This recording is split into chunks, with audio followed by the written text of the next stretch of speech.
Olá pessoal, estamos aqui em mais um episódio do nosso Foxcast, o 23º para a honra e glória do Senhor. E por falar no Senhor, obrigado Pai por estarmos aqui mais uma vez com o propósito de engrandecer Teu nome e trazer histórias que edificam os nossos ouvintes e telespectadores. Eu também quero agradecer aos nossos patrocinadores que não medem esforços para investir nesse programa. Muito obrigado à Visão Transporte, através do Wilson e da Lúcia. Obrigado também a Design Móveis e Decorações, através da Débora Verônica. Obrigado também a Marcos Construtora e Empreendimento na cidade de Marabá, Pará. A família Aranete Telecom, a Íntimos Cosméticos, Dr. Jairo, formado em Medicina Integrativa, que mora na cidade de Xinguara, Pará, e que também trabalha online. A Hiperfarma, com Daniel e a doutora Poliana, e a Renovar Recapaz na pessoa do Vasteli. E agora nós temos mais um patrocinador que também resolveu aceitar esse convite e investir também nesse programa, que é a Avó Tuca. Rodrigo Damas, se você passa na cidade de Araguaína, observe que a Avó Tuca é uma lanchonete que tem os melhores salgados e o melhor suco e refrigerante da nossa cidade. A primeira loja fica em frente ao Regional. A segunda loja fica na Clínica da Imagem, a terceira loja fica no Hospital São Lucas, a quarta loja na Faculdade Facite, Campus 2, e a quinta loja na Rádio Informática, e a sexta loja, conveniência do posto Toca da Onça, na Avenida Filadélfia. Então, a estes patrocinadores, eu quero agradecer a Deus pela vida de vocês, que os seus negócios prosperem, que vocês rompam cada vez mais. Eu quero dizer que por mais que o mundo esteja em crise, vocês e nós estamos em Cristo.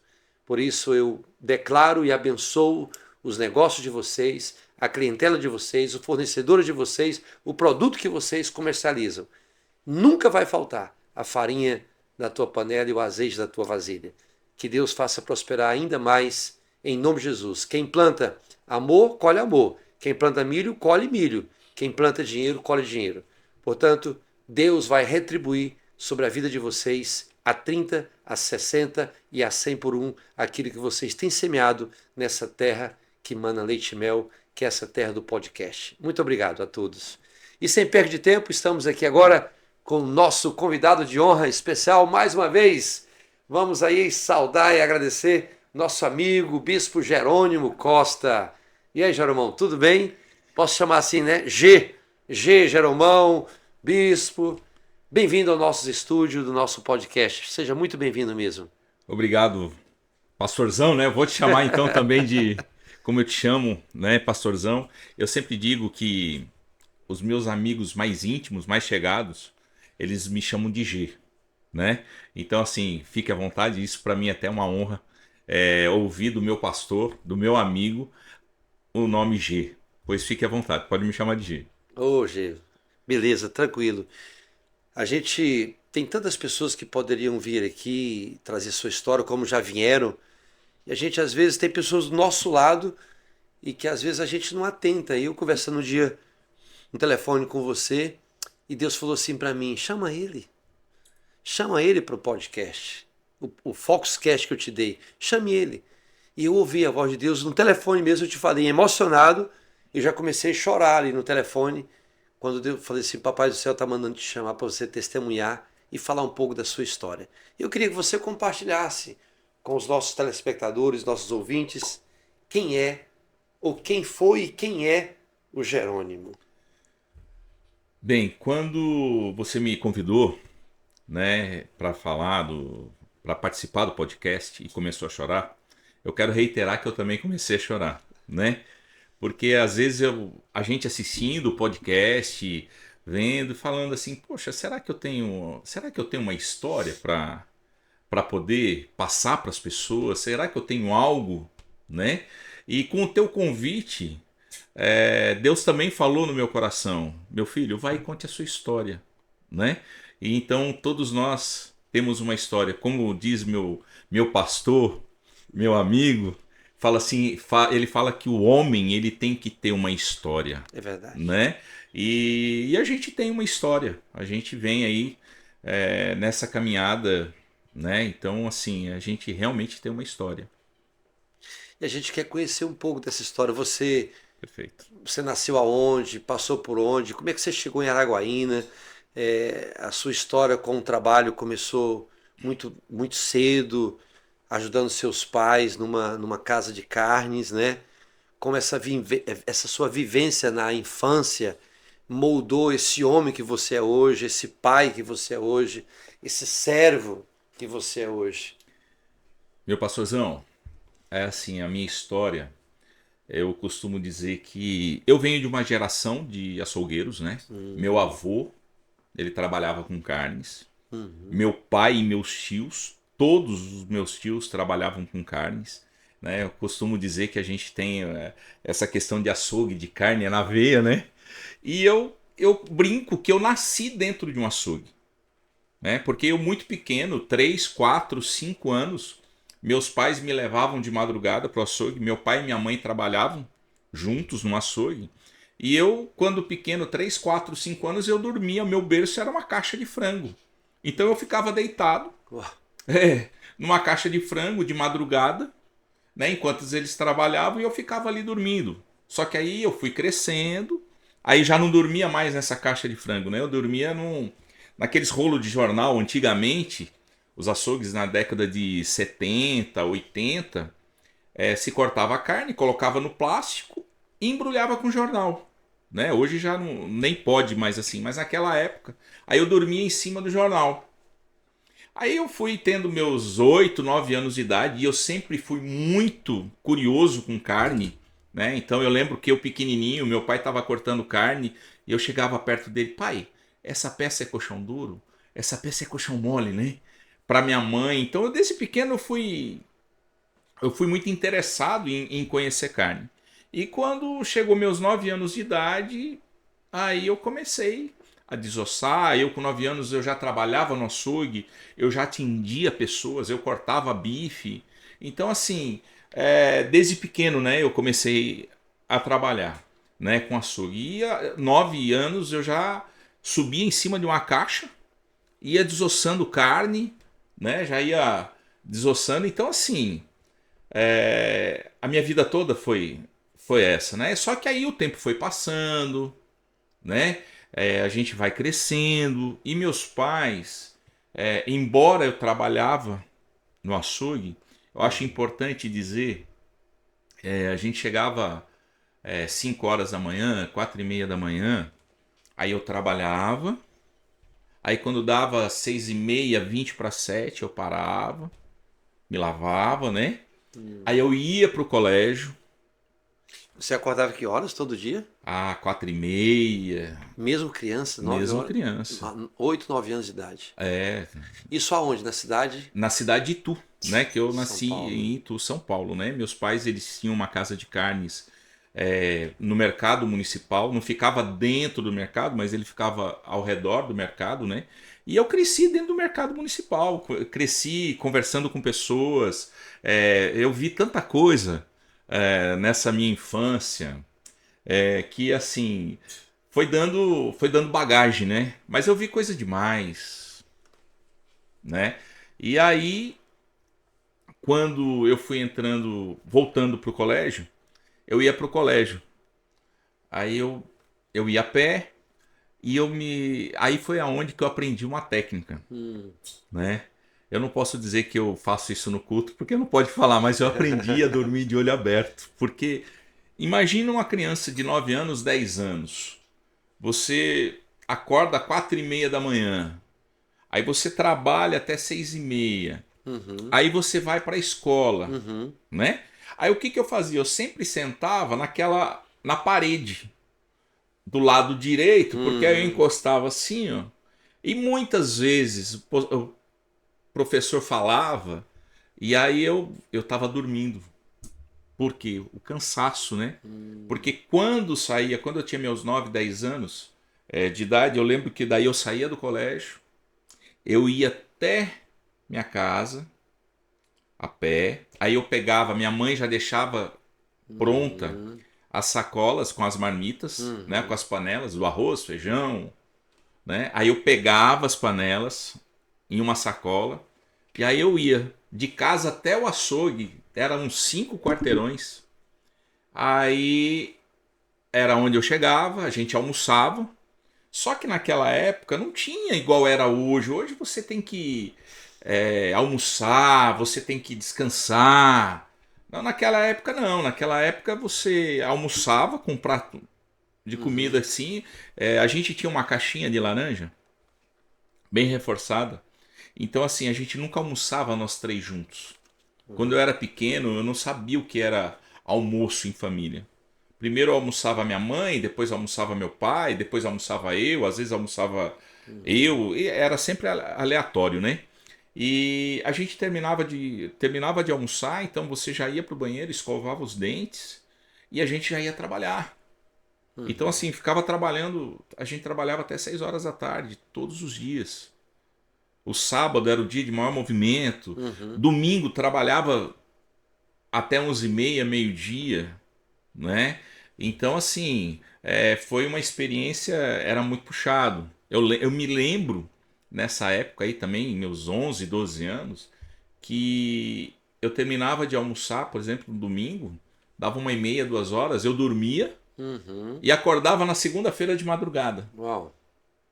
Entendeu? Eu já acordava segunda-feira. Era quando, geralmente, era o domingo assim pra gente tirar o atraso, né?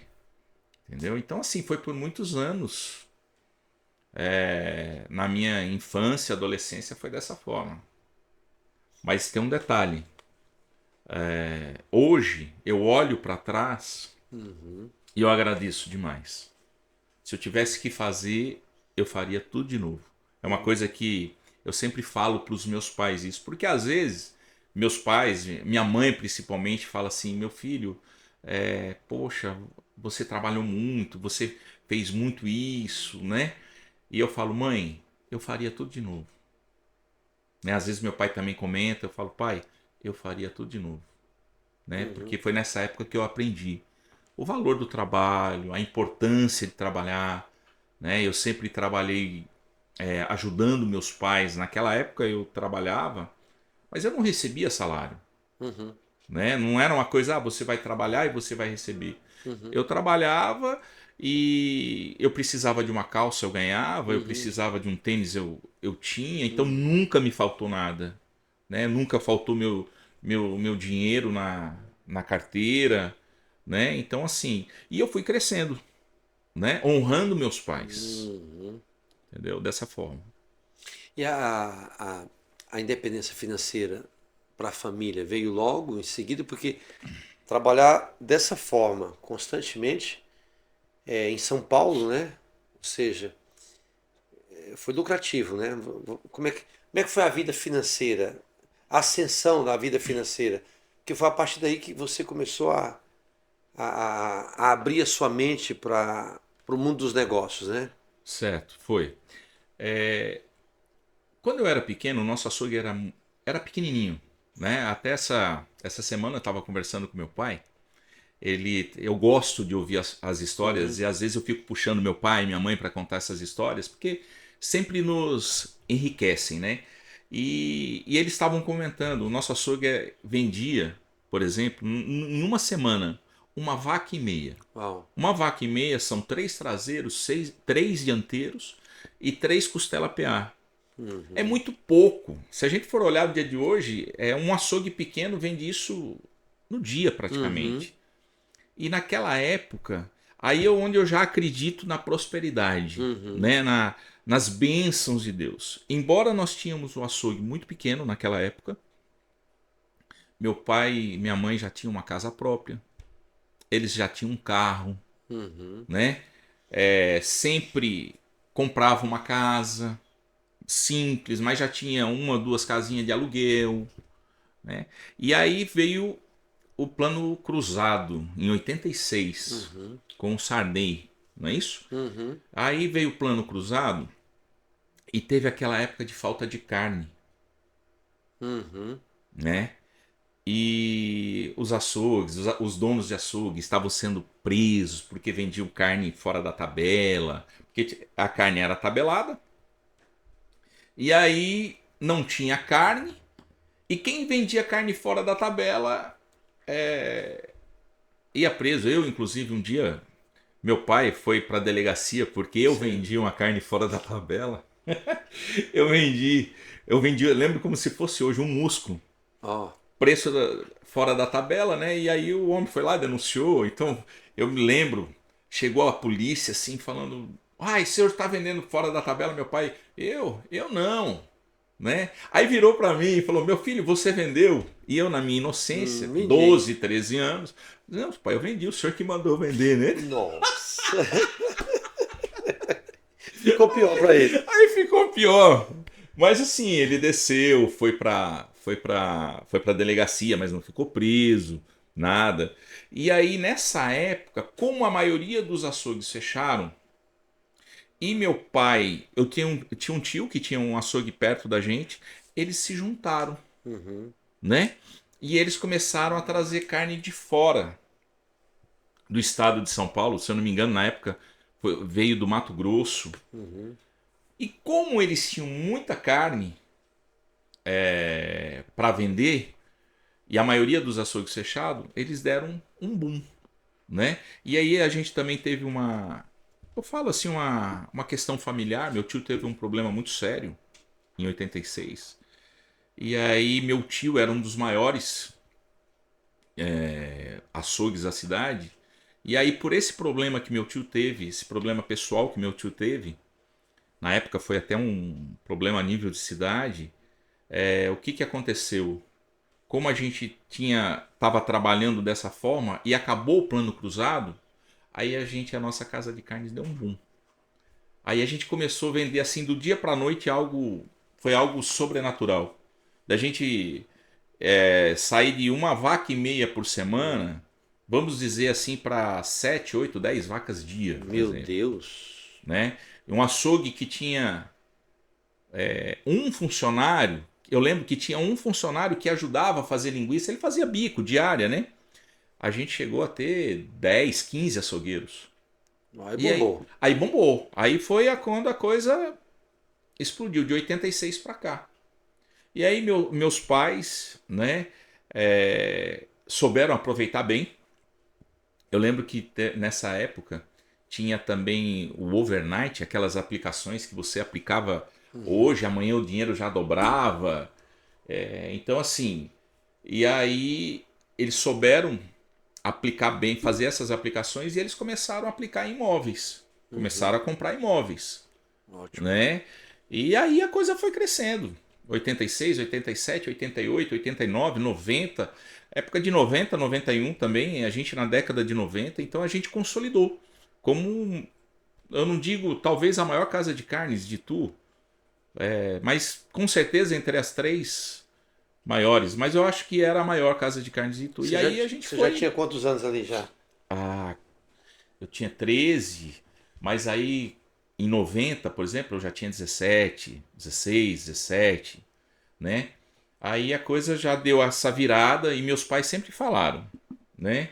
Aprendi com eles, olha, você trabalha aqui, você ajuda, mas você tem que estudar. Então, apesar de trabalhar no açougue, Uhum. mas eu sempre estudei nos melhores colégios. Por exemplo, embora eu fiz da minha primeira à oitava série escola pública, que naquela época a escola pública era muito boa, mas eu já fiz na década de 90, eu já fiz colégio ângulo. Né? Colégio ângulo em São Paulo, na década de 90, era o melhor colégio do estado. Né? Então Uhum. eu comecei a fazer colégio ângulo. Né? Aí eu já comecei, como se diz, aproveitar um pouco mais, meus pais também, a gente aproveitar um pouco mais desse trabalho, né? A gente começar a viver um pouco melhor a vida, e aí a coisa, né? Teve uma época, um mês, que eu lembro que a Casa de Carnes, o lucro da Casa de Carnes, na época convertido em dólares, era US$ 50.000. Uau. Né? Então, assim, era muito dinheiro. Era muito dinheiro. Eu lembro que dia de domingo a gente. Naquela época não tinha cartão. Naquela época era cheque e dinheiro. Né? A gente chegava assim, 2 horas da tarde, 3 horas, quando a gente não ia dormir. Minha mãe colocava assim um saco de dinheiro do Uau. final de semana e era dinheiro em cima da mesa, a gente passava horas contando dinheiro. Depois colocava num sacão assim, ó, ela guardava e era muito, muito dinheiro. Então assim, a gente viveu uma época de muita bonança mesmo. Uau. Isso tudo em Itu, né? Isso em Itu. Aí vocês saíram de Itu, foram para onde? Por que que vocês saíram? E como é que vocês chegaram em Araguaína? Pois é, pois é. Em Itu, nós ficamos até o ano de 99, até o ano 2000. Bombando, ganhando dinheiro, Bombando. Quando chegou o ano de carros na garagem, ah, dinheiro no banco, casas. casas, né, dinheiro no banco, tinha época que a gente tinha 5 carros na garagem, né? Eu fazia direito na faculdade de Itu, na FAD de Itu. Eu era o único aluno que ia de Mercedes-Benz C280 Sport. Uau. Eu ia com Mercedes-Benz zero, né? Eu ia na segunda de Mercedes, na terça eu ia de Silverado, na quarta eu ia de Cadete, a gente tinha um Cadete, na quinta eu ia com Santana, na sexta eu ia com Monza, né? Então assim, a gente trocava de carro a cada 6, 7 meses, né? Carro zero. Então assim, meu pai gostava muito de caminhonete, então ele tinha F1000, depois passou a ter Silverado, né? Uma das primeiras pessoas a ter uma F250 quando lançou a F250 Foi ele. foi meu pai lá em Itu, né? Então assim, a gente tinha uma vida muito boa. Meu pai, meus pais, eles todo mês, praticamente, eles iam para o Nordeste, Natal, Porto Seguro, né? Eu ficava no açougue, né? E aí eu aprendi a viver, né? Assim, eu sempre gostei de bons restaurantes, eu sempre gostei de ser didata, de estudar cozinha, gastronomia. E aí, na época, os melhores restaurantes de São Paulo eu frequentava, eu gostava muito de teatro, gostava muito de viajar, né? Então, assim, a gente foi vivendo muito bem, os pais investindo.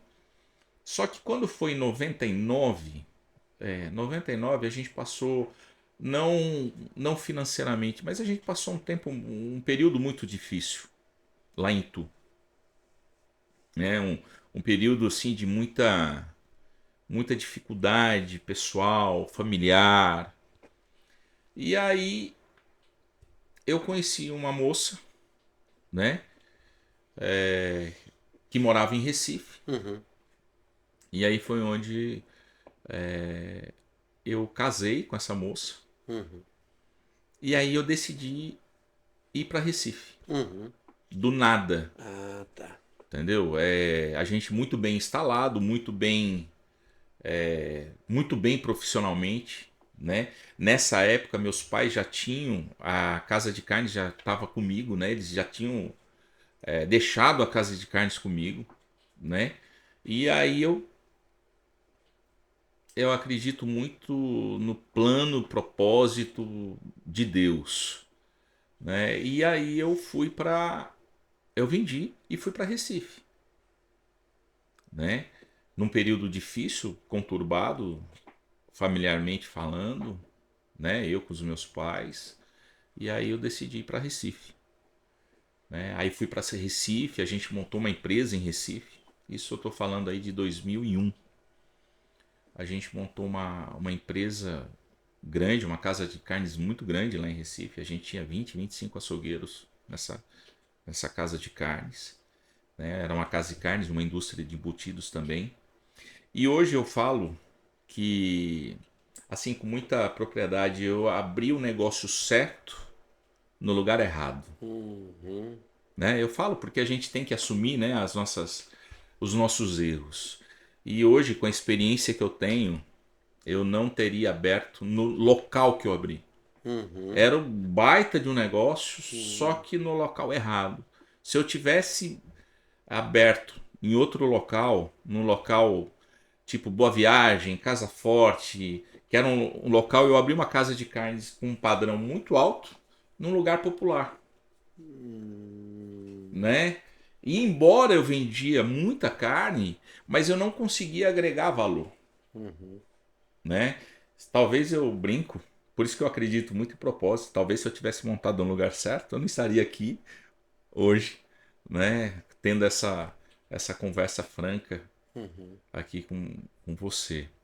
E aí a gente foi. Só que, embora tinha tido alguns problemas familiares, essa questão dos meus pais era muito forte na minha vida, né? Porque eu cresci com eles, né? Todo dia ali com eles, aquela coisa.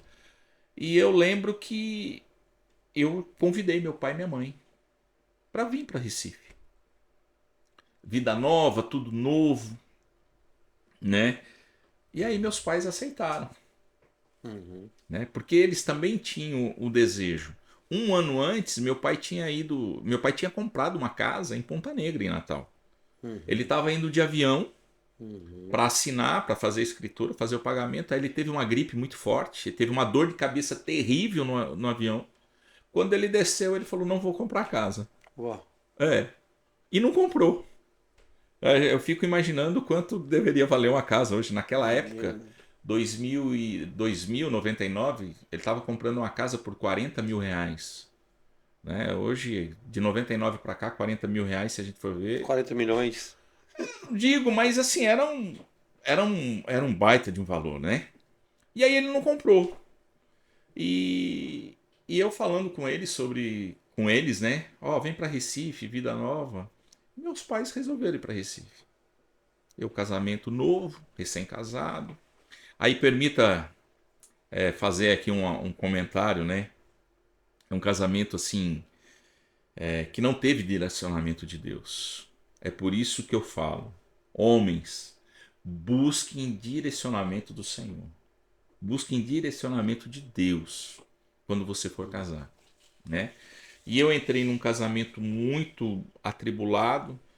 Logo que eu casei, na época minha sogra tentou suicídio, né? Na época minha esposa também muito depressiva, fazendo tratamento para depressão. E eu, talvez um pouco também de imaturidade, Uhum. 28, 29 anos, e eu não fui treinado para as dificuldades. Uhum. Embora eu trabalhei muito cedo, desde muito cedo, mas eu não tinha dificuldades financeiras. Eu queria comprar um carro, a gente ia lá, comprava o carro à vista. Não era um carro parcelado, no carnê, financiado. Eu comprava uma coleção inteira de uma Lacoste, por exemplo, eu pagava à vista. Uhum. Nem naquela época já tinha cartão, nem era cartão. Então, assim, eu não fui capacitado para as dificuldades. E quando eu cheguei numa cidade nova, numa terra nova, num lugar novo, uma capital, né? Uma capital igual Recife, por exemplo, e começou a surgir as dificuldades. Por mais que eu tenha lutado, por mais que eu tenha tentado fazer as coisas, mas eu não consegui.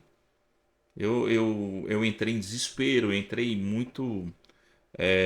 Como é que eu vou dizer? Eu entrei assim, em desespero mesmo, eu não sabia lidar. Então eu não sabia lidar com uma conta aberta, uma conta que tinha que pagar, eu não sabia lidar com prejuízo.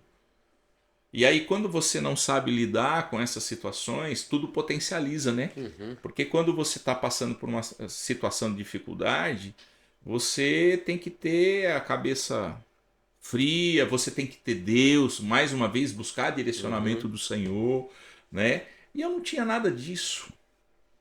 Então, eu tinha problemas no trabalho e tinha problemas em casa. Em 6 meses, a empresa desmoronou. Uma empresa muito próspera, que era para ser muito próspera, que tinha tudo para dar certo e não deu certo. Uhum. Aí a empresa, eu literalmente mesmo, eu quebrei. Aí, como eu quebrei, veio as dificuldades financeiras.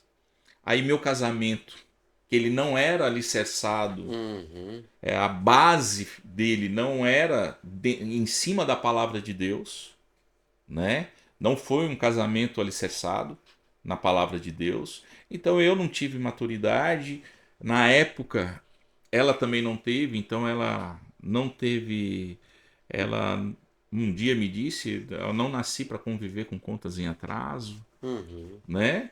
E aí a gente se separou, né? Meu filho, o Pedro, tinha 1 ano, né? E aí eu fiquei, foi aonde que eu realmente assim, é, eu comecei a passar por coisas que eu nunca tinha passado. E eu comecei a passar, por exemplo, teve dia de eu não ter o que comer, um almoço. Quem pagava meu almoço era um ex-funcionário meu, Uau. né? De virar para mim e falar assim: olha, você não tem dinheiro nem para comprar uma mamão para o seu filho que ele precisa Nossa. comprar. Então imagina um pai, né? Passar por uma situação dessa, um empresário na época, não ter condições de sustentar o filho, né? Eu não tinha condições, inclusive, de pagar a pensão alimentícia na totalidade, né? Eu fiquei com as contas e olha como é que são as coisas. Aí eu acredito também já no agir de Deus. Para onde que eu tive que ir? Para a casa dos meus pais, que eles estavam lá, Uhum. né? E aí fui morar com os meus pais de novo, porque eu não tinha condições de me sustentar, né? Uhum. E aí foi um período muito difícil, foi um período onde eu vou voltar um pouquinho lá atrás, Uhum. porque aí a gente vai. Quando eu tinha 18 anos de idade, eu, como eu já disse, inclusive, eu não gostava de crente, eu não gostava de pastor, eu não gostava de igreja evangélica. Eu achava que isso era tudo balela, né? E eu lembro que quando eu tinha 18 anos, eu recebi na minha casa minha prima, eu tenho uma prima missionária, e uma outra missionária, uma garotinha de 12 anos. E ela chegou em casa, eu tentei sair, mas não deu tempo de sair, porque quando a minha prima ia para casa, eu não ficava, né? Eu não gostava dessas coisas. A oração, igreja, eu não gostava nada disso, de nada disso. E aí chegou essa missionária. E eu tive que fazer sala, não consegui sair. Aí ela começou a conversar, e daqui a pouco ela olhava assim para mim e eu falava: meu Deus, e ela olha assim para mim, 12 anos de idade, o que que essa menina quer? Aí daqui a pouco, ela, minha prima, eu e minha mãe. Ela: eu posso orar por vocês? Minha mãe: pode. Aí eu já pensei, falei: meu Deus do céu, vai começar aquele negócio. E ela começou a orar. Orar, orar, começou a orar pela minha mãe.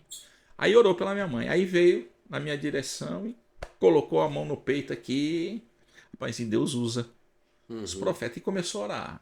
Começou a orar. E ela falou algo que eu nunca me esqueci. Toda vez assim eu até me emociono. Ela falou na oração, Deus usando ela, falou: filho, as 2 vezes que você colocar, aliás, que você ter o revólver sobre a tua cabeça, você vai se lembrar que eu sou Deus e que eu vou estar te livrando da morte. Uau. Todas as vezes que o mar estiver revolto e você olhar e falar assim: não tem mais jeito, agora acabou tudo, você vai saber que eu sou teu Deus e que eu que vou te resgatar. E ela terminou a oração, ela virou para mim e falou assim: Deus está pedindo, está mandando eu fazer algo aqui. Eu: pois não. Você quer aceitar Jesus? E o que é ignorância, né? E eu falei: não, eu já aceitei. Não, não, não, não, não, não, não, não quero ser crente, nada disso.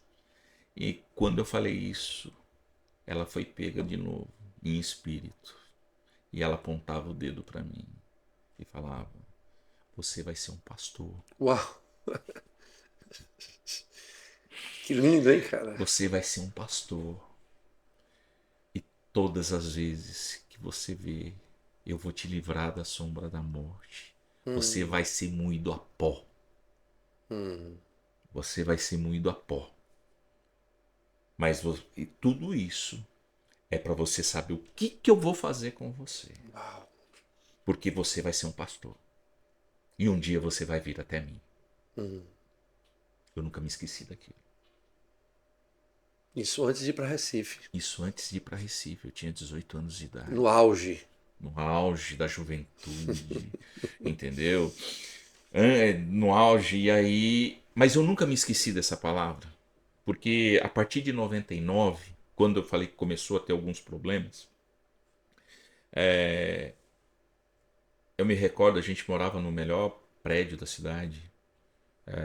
Seria o Matisse daqui, vamos dizer assim, naquela época.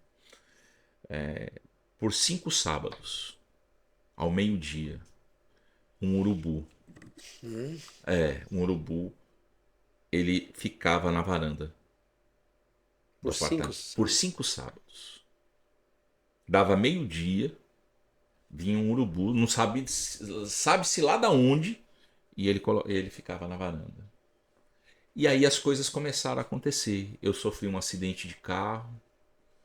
O primeiro carro que eu tinha uma Maré Weekend na época, 0, com 28 dias. Minha formatura de direito. Meu pai tinha feito uma cirurgia neurológica. Foi para essa formatura eu, meu pai, minha mãe, acho que minha irmã. E na volta eles iam voltar, porque foi em Sorocaba, né, a formatura. E aí eles iam voltar comigo. Só que eu virei e falei, pai, mãe, vão mais cedo porque eu vou... a gente vai comemorar, vamos numa padaria, o pessoal os formandos, né? E naquele dia, na volta, eu parado, tem uma avenida em Sorocaba, Avenida General Carneiro, grande, enorme. Isso era 4 horas da manhã, eu tinha saído do baile de formatura. Parei uma areia atrás de um Uno e de repente vem uma Bonanza D20 Custom dupla. Me pegou por trás. O carro deu perca total. Foi a primeira maré com perda total no Brasil. Uau. Meu carro foi para Betim, inclusive, para estudo. E eu rompi os pés, eu rompi os ligamentos do pé. Eu tive suspeita de fratura na medula, na coluna, porque como a pancada veio de trás e de frente, então a coluna ela ricocheteou. E aí a coisa começou a acontecer na minha vida, e isso foi em 99. Por isso que eu resolvi, quando teve a oportunidade de eu ir embora, eu falei, rapaz, vou embora. Vou buscar outras alternativas. E aí chegou em Recife, achava que eu tinha saído. Aí comecei, conforme eu já contei, essas dificuldades. E em 6 meses, só voltando agora para aquele período, em 6 meses a empresa ela quebrou. Eu chegava de madrugada nessa empresa, trabalhos, eu cansei de chegar a ver galinha morta, vela acesa, aqueles pó de túmulo, aquelas carvão riscado, trabalho de macumbaria na empresa. E aí a coisa começou nada a dar certo. Aí foi a família, perdi o negócio. E eu fiquei, pastorzão, isso a gente já tá pulando aí para 2003. Eu fiquei praticamente 1 ano sem conseguir ganhar 1 centavo. E não é porque eu ficava em casa, não. Saindo, até diária, tentando de tudo para poder sobreviver, mas eu não conseguia. É como se eu tivesse amarrado, sabe? Aí sabe como é que eu vivia? A minha irmã, ela trabalhava na Arezzo. Aí minha irmã me dava R$10 num sábado, R$15. Aí eu andava a pé na cidade, porque aí já não tinha mais carro, perdi tudo. Tentava arrumar emprego, não conseguia. Né? Aí ajudava, como é que eu pagava a pensão, por exemplo? Aí eu tinha um equipamento, eu vendia uma coisinha ou outra e ia pagando, sabe? Mas assim, foi um ano de muitas dificuldades. Muitas dificuldades. Nossa, Gi, eu fico observando, você falando, narrando a sua vida, fica fácil para a gente diagnosticar o plano de Deus para as pessoas. Isso é até bom porque clarifica para a gente até aconselhar outras pessoas a estrutura da história da gente. Ou seja, Deus tem um plano. E esse plano, existe o plano como um todo, existe o centro desse plano. Todo mundo nasce dentro desse plano, né?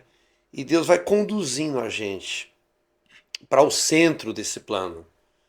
E eu vendo essa sua história, você nasceu ali com seus pais e trabalhando desde pequeno, valorizando o trabalho, responsabilidade, honestidade, Sim, recebendo todos os princípios elementares de um bom cidadão, né? E começou a ganhar dinheiro, a família começou a ganhar dinheiro, alcançou o topo, né? Ou seja, da abastança, passou a ter abundância nas coisas. E é aí onde as pessoas se perdem, quando está no topo. É quando estão no topo. E aí Deus mostra uma pessoa dele para te falar, olha, eu quero agora que você alcance o centro do meu plano. E ele te apontou para ali. E você não foi. Você negou. E aí você foi para um outro lugar. Você saiu do plano. perfeito. Você saiu do plano. E quando você sai do plano, você sofre as consequências, né? De quem anda sozinho, né? E de quem anda sozinho, distraído, distrai por poucas coisas e acaba sofrendo, né? Colisões, prejuízos. E foi o que aconteceu com você. Aí você, do topo, desceu a ladeira, o vale, né? Da montanha você foi para o vale. Aí no vale, Deus diz assim: é aí que eu quero. Eu acho interessante porque só existe uma forma de você se render a Deus. É quando você alcança os seus limites, né? É, Né? É é só quando verdade. você alcança os seus limites. Então, você alcançou. E você não tinha mais para onde você descer. Você chegou no térreo, né? No máximo. E ali? E como é que foi agora essa nova ascensão? Essa ascensão de forma diferente? Essa ascensão para o centro desse plano? Me conta um pouco sobre isso. Tá. Para eu falar um pouco sobre isso, eu tenho que continuar um pouquinho a história, né? O que que acontece? Um dia eu fiz muitos amigos lá em Recife. Eu já estava um pouco aquebrantado, né? Embora ainda muito resistente com as coisas de Deus, mas eu estava assim bem sensível, porque como você falou, já não era mais por minha força. Eu pelas minhas forças eu já não tinha mais nada, Uhum. né? E aí um dia eu recebi uma ligação de um dono de uma empresa de Belém, né? Como eu trabalhei em Recife com essa empresa e eu era muito respeitado na época quando eu quebrei, inclusive as pessoas, mas o Jerônimo quebrou. Um homem que conhecia de carne, um homem que conhecia de gestão, um homem que, né? Mas como? As pessoas me perguntavam, meus amigos, né? Eu lembro, inclusive, o meu patrão, que é hoje, o meu patrão, ele era, na época eu era cliente dele. Um dia ele me perguntou, né? Como, Jerônimo, que aconteceu? E eu falava assim, não sabia. Eu não sabia responder, né? E aí eu recebi a ligação desse dono desse frigorífico lá de Belém. Jerônimo, você está aí em Recife? Você está fazendo o quê? Eu falei, não, Marcos. Era Marcos Juliano o nome dele. Não, eu tô parado, né? Rapaz, você não quer vir para Belém? Eu, perfeitamente. Me mandou a passagem e eu cheguei em Belém. Quando eu cheguei em Belém, ele tinha um frigorífico em Paragominas, né? Ele era arrendado. Ele tinha duas distribuidoras de carnes, uma que mandava carne para o Nordeste, uma que atendia o estado todo do Pará, e ele tinha quase 20 casas de carne. Né? Ele tinha quase 600 funcionários, era uma empresa muito grande. E eu cheguei, eu comecei a acompanhar ele, e aí comecei a fazer algumas pontuações e tudo, e aí virou ele. depois de uns 10 dias, ele me convidou para ser o diretor industrial dele. Para assumir a diretoria industrial, ele não tinha esse cargo na época, e me convidou para ser o diretor industrial dele. E eu, prontamente, rapaz, eu falei, agora que eu... Olha só, aí vem o centro da vontade de Deus. Aí prontamente eu aceitei. Eu falei, moço, agora que eu voltei. Aí o que aconteceu? Casa pela empresa. Aí eu tinha um Honda Civic, uma caminhonete à disposição, né?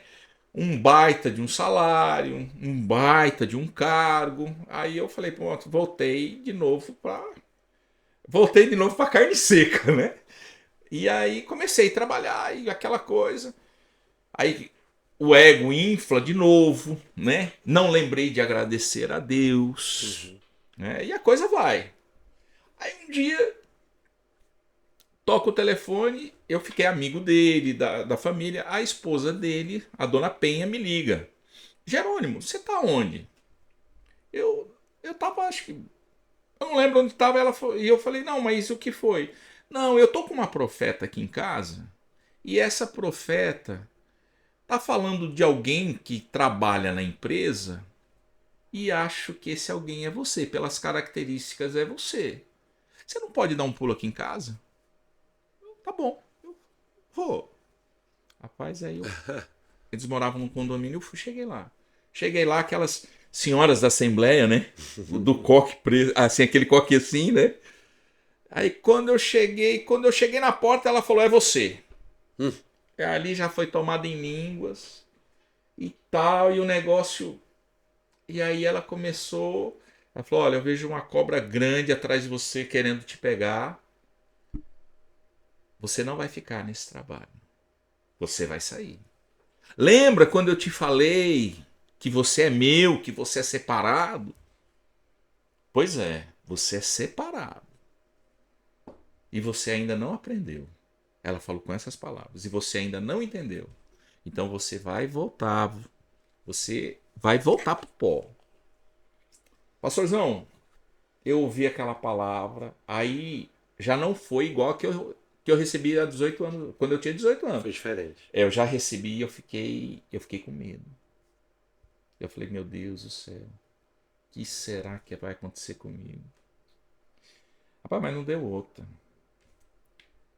Eu conheci a Giovana, deixa eu dizer, eu conheci a Giovana, eu já conhecia a Giovana, mas assim, umas 2 semanas depois eu comecei a namorar a Giovana. Da palavra dessa irmã, aí, não deu um mês. Eu descobri, junto com a controladoria lá da empresa, a gente descobriu um furto lá, um roubo. E aí, na época, era o cunhado dele, o cunhado do meu patrão que estava envolvido. Uau. É. Só que a esposa dele era financeira e sócia, minoritária. E na época a gente falou, né? Lógico que ele ia dar ouvido para a irmã dele. E aí entra o plano de Deus, centro da vontade de Deus. E aí eu de carro, casa, assim do dia para noite, eu Perdeu tudo. perdi tudo. Te descartaram. Fui descartado. Recebi uma indenizaçãozinha mínima. A corda quebra sempre do lado mais fraco. Aí, e agora? Tudo propósito de Deus. Isso foi em julho, agosto de 2006. Eu falei, e agora? Aí eu cheguei pra Giovana. Falei, Giovana, aconteceu assim, assim, assado. Ela, meu Deus, ela, peraí. Aí ela ligou pro meu cunhado, hoje que é meu cunhado. Falou, Neto, a gente tava no início de um relacionamento, né? Neto. Vocês se conheceram em Belém. Nos conhecemos em Belém. E aí o Jerônimo foi demitido, tal, por causa disso. E ele não tem pra onde ir. Aí o Neto, meu cunhado, falou, não, ué, tem um depósito aí do Castanheira Café. Se ele quiser ficar no depósito, ele pode ficar. Ei, cunhado. Abençoado. Pastorzão, eu peguei a caminhonete da empresa quando eu fui para sair, depois que ele falou isso.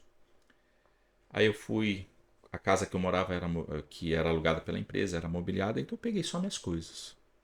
Eu peguei um lençol.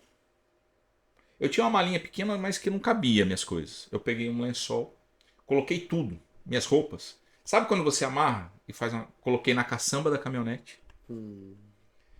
Agora imagina um homem formado em direito,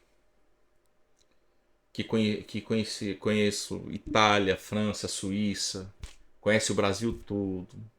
Um rapaz que ia para a faculdade de Mercedes-Benz, C280, zero, né?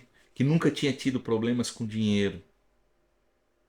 Eu cheguei naquele Castanheira Café, na beira da BR, não sei se você conhece ali. Não Tem conheço. quando você passa Conheço Belém, mas não quando há. passa por Ananindeua, Aham. para ir para Belém, só entra pela BR. É. Ali é terrível aquela Quando você entrada. chega aqui, do lado direito tem o shopping. Hum, Do lado esquerdo tem um condomínio. Hoje eu não sei se tem ainda, mas naquela época era um condomínio batista, da Igreja Batista. E tinha uma lanchonete na beira da estrada, que era a lanchonete do meu cunhado. E tinha o depósito. Ficava as prateleiras, eu tinha um colchãozinho, e eu ficava ali, entre o arroz, os chocolates, os freezer, eu dormia ali. Aí agora imagina para um homem, 30 anos, chegar nessa situação. A Giovana disse que quando me viu chegar com a caminhonete, com aquele trapo, assim, com aquele lençol amarrado, hoje ela fala assim, rindo, ela vira para mim e fala assim, Amoreco, naquele dia eu falei, meu Deus do céu, tô enrolada. o que eu tô fazendo? Porque é natural pensar uma situação dessa, né? Natural. E eu cheguei, eu lembro que eu subi pro depósito, eu olhei assim, eu falei, meu Deus, aonde eu vim parar? Eu chorei a noite todinha. Mas você sabe por quê que ela pensou assim e por que também que você perdeu o primeiro casamento, né? Porque toda mulher ela se realiza na segurança, né? Sim, Na segurança. Então, assim, enquanto você tinha alguma coisa para oferecer segurança, tava tudo bem, né? A partir do momento que você perdeu aquilo, perfeito. né? Eu conhecia a Giovana com um carro, com um caminhonete, diretor, né? Então, e de repente eu chego de carona, É natural ela se sentir assim. natural, né? Então, e eu lembro que eu chorei a noite toda. Chorei a noite toda, eu não via mais esperança. E esse seu sofrimento também, por quê? Porque na realidade nós homens nos realizamos no trabalho, né? E Perfeito. tudo aquilo que você tinha construído não tinha mais nada. E eu era muito trabalhador desde Então, pequeno. quando o cara é fraco, ele até pensa em fazer besteira numa situação como essa, né? Exatamente. E aí, meu cunhado, eu comecei a trabalhar na lanchonete. Aí vem o centro da vontade de Deus, os planos de Deus. Tinha uma caixa que trabalhava com a Giovana. A Giovana era a gerente da lanchonete. Ela tinha saído daqui, tirado uma licença e ia passar 2 anos lá em Belém. E ela cuidava dessa lanchonete pro irmão, esse restaurante. E a irmã, a Eliane, crente, mulher de Deus. O marido dela era um cabo da marinha, o Cláudio, um negão. Pensa no negão. O Sheldon perde longe. Pra você, viu, Xodão? O Sheldon perde longe. Mas pensa no negão, que falava assim, meu camarada. E eu ali sem perspectiva. E eles moravam, a terceira casa do condomínio dos Batistas, atrás do restaurante, eles moravam ali. Então eu comecei, como a gente trabalhava ali, à noite eu ia para casa deles. E aí eles começaram a lançar a semente. Falar de Deus, falar do amor de Deus, né? Falar que Deus tinha um plano. E me chamavam para ir para a igreja e eu falava: "Não, quando der certo eu vou. Eu vou". E aí teve um domingo chuvoso que eu sempre gostava de assistir filme com eles, na casa deles ali. E a gente começou a assistir um filme. E era com o Russell Crowe. Eu não sei se eu pronunciei certo, né? Aquele que fez o Gladiador. Uhum. Ele era um lutador de boxe. Uhum. Não sei se você assistiu. E ele era um lutador de boxe que ele foi no auge. E aí ele desceu a ponto de a ponto de dar os filhos, porque ele não conseguia sustentar. E eu comecei a assistir aquele filme e aquilo ali foi me Você dando, vê. me ver, e eu comecei a ficar naquele negócio, e eu comecei a chorar. Chorar, chorar, chorar, chorar, chorar, de não conseguir assistir o filme.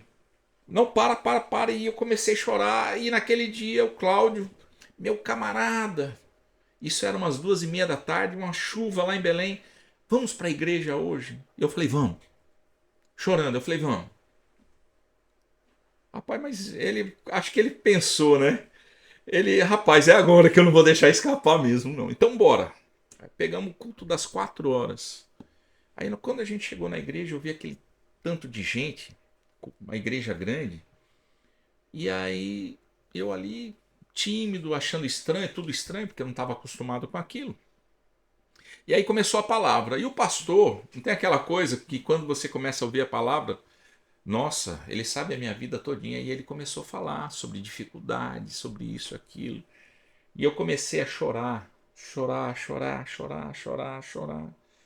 Que quando ele terminou a palavra e ele fez o apelo, Você foi. eu fui. Ah, eu fui. Eu falei, rapaz, eu quero conhecer esse Deus. Se Deus existe mesmo, eu tô aqui. Eu não quero me. Eu não quero mais perder tempo. E eu fui. Aceitei Jesus. Eu e a Giovana no mesmo dia. Ela estava junto comigo, né?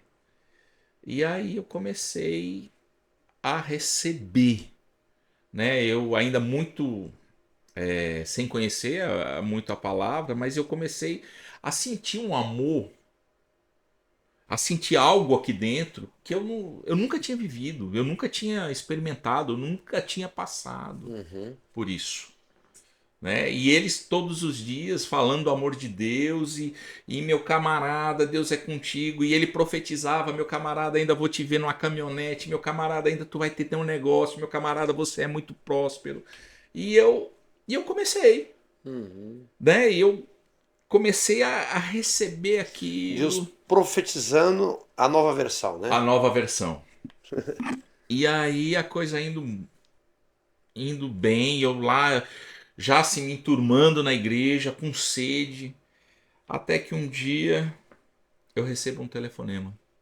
Um tio meu, que era irmão do meu pai, que era açougueiro, ele tinha um frigorífico, ele estava com um frigorífico no Mato Grosso do Sul.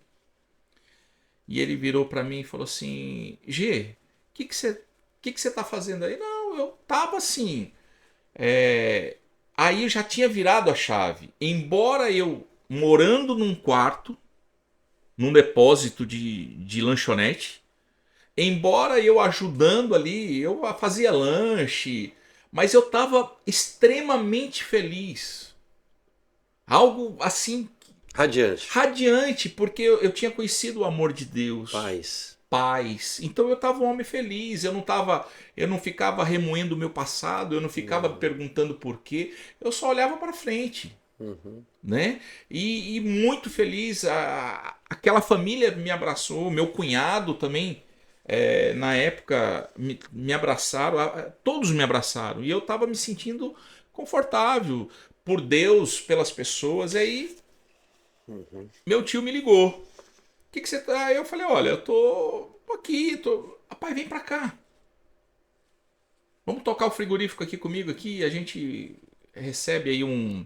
Você vai ter uma vida nova. E eu falei, eita, tá bom, eu vou pensar. Aí eu fui conversar com a Giovana de prontidão Não, vai. Vocês não eram casados, né? Não, não éramos casados, éramos namorados. Ela vai, se der certo, depois eu vou, a gente casa. Uhum. E eu fui falar na época, meu pastor lá, pastor Monteiro. Monteiro. Monteiro. E eu fui conversar com ele. Nós sentamos, eu contei toda a história, ele calado, com muita sabedoria. Ele, vamos orar então, meu irmão. E quando ele orou, ele virou para mim e falou assim: Olha, deixa eu falar uma coisa para você. Eu não tô sentindo paz na sua ida lá. Uhum. Eu falei, mas como, pastor? Eu tô indo para tomar conta de um frigorífico, vou ser sócio dele. É a oportunidade que eu tenho de dar minha volta por cima. Uhum. Aí ele virou algo para mim que eu nunca me esqueci mais disso. Ele falou: nem tudo que parece ser de Deus é de Deus. O inimigo coloca armadilhas. Você vai, mas não vai dar certo. Lá não é o teu lugar. Eu, em vez de acatar, o que eu fiz? Eu me revoltei contra o pastor. Aqui dentro, não. Como é que não vai dar certo? Como é que ele fala para eu não ir? Não conhecedor da palavra, né? Novo na fé, embora errado, né? E aí eu falei, não, eu vou. Só que eu não tinha dinheiro para ir. Aí eu tive que fazer um bazar, eu vendi uma roupa, vendi um ventilador que eu tinha, vendi para arrumar a passagem. Para eu conseguir chegar lá no Mato Grosso do Sul, na cidade de Inocência. Uhum. Aí eu não consegui o dinheiro todo, a Giovana até me ajudou, inteirou, tanto que eu cheguei lá em Inocência. Quando eu cheguei, quando se fala assim, dono de frigorífico, o que você pensa? Eu cheguei na rodoviária, falei, rapaz, meu tio vai vir me buscar aqui numa S10, um negócio, dono de frigorífico, você já pensa logo no, né? Uhum. Rapaz, meu tio chegou num palhozinho, Uhum. vem, eu falei, rapaz, tem alguma coisa errada nesse negócio aqui. Tem alguma coisa errada. Aí a gente foi, me buscou, me levou para casa dele. A casa assim quase sem móveis, sem nada. Eu falei, tem alguma coisa errada. Aí no dia seguinte a gente foi pro frigorífico. O frigorífico, ele tinha o frigorífico. Tava comprado, certo? Meio que parcelado, né? Uhum. Só que não tava matando nada. Ele não tinha Uhum. dinheiro para fazer o negócio funcionar. Uhum. E ele achava que eu que ia ser a solução. Eu fiquei 4 meses lá no Mato Grosso do Sul com ele, né? Aí é onde eu digo que foi o tempo que eu passei fome. Meu Deus. Lá eu passei fome.